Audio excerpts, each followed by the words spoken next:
تفتكر لو اتنين اسمهم احمد، واحد فيهم مهندس واحد زعيم عصابة، وقرروا يتقابلوا في فيلم واحد، ده مش لغز؟ ده فيلم احمد واحمد. النهارده هنتكلم عن واحد من اكتر الافلام اللي اتكلم عنها الناس في موسم الصيف، فيلم جمع بين الاكشن والضحك، بين احمد السقا اللي راجع على حصانه واحمد فهمي اللي ساب اللابتوب ومسك الطبانجة. فيلم خفيف ولا اكشن جامد ولا نص نص. يلا بينا نراجع الفيلم سوا ونشوف ايه اللي فيه عجبنا وايه اللي محتاج يتظبط. هنبدأ بأول حاجة وهي القصة من غير حرق. الفيلم بيبدأ بأحمد اللي هو أحمد فهمي، راجل مصري عايش برا، بيقرر يرجع مصر عشان يبدأ حياة جديدة وسط أهله.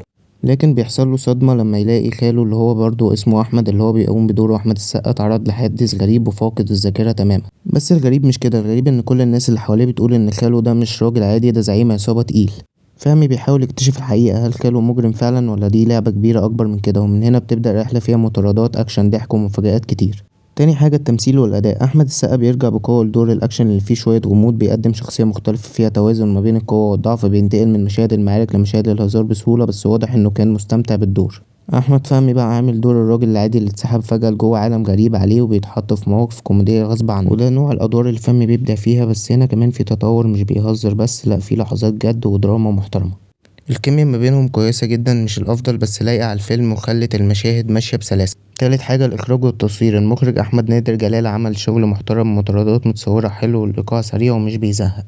في شوية مشاهد متصورة بكادرات مبتكرة، خصوصا لما بنشوف الحيرة اللي في دماغ فهمي أو الغموض اللي حوالين شخصية السقا.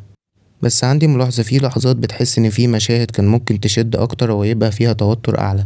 رابع حاجة السيناريو والحوار. الفيلم أصلا حلو، إن الواحد بيرجع يلاقي خاله متهم بحاجة عمره ما تخيلها، وفقدان الذاكرة بيزود الغموض، بس التنفيذ كان فيه مطبات بسيطة. في نص الفيلم بتحس إن القصة بدأت تلف حوالين نفسها شوية، بعض الحوارات كانت متوقعة أو محفوظة زيادة، يعني الجمل اللي حافظينها من أفلام تانية. بس في مشاهد تانية كانت جامدة جدا، خصوصا اللي فيها تدخل بين الأكشن والهزار. خامس حاجة الأكشن والكوميديا. الأكشن معمول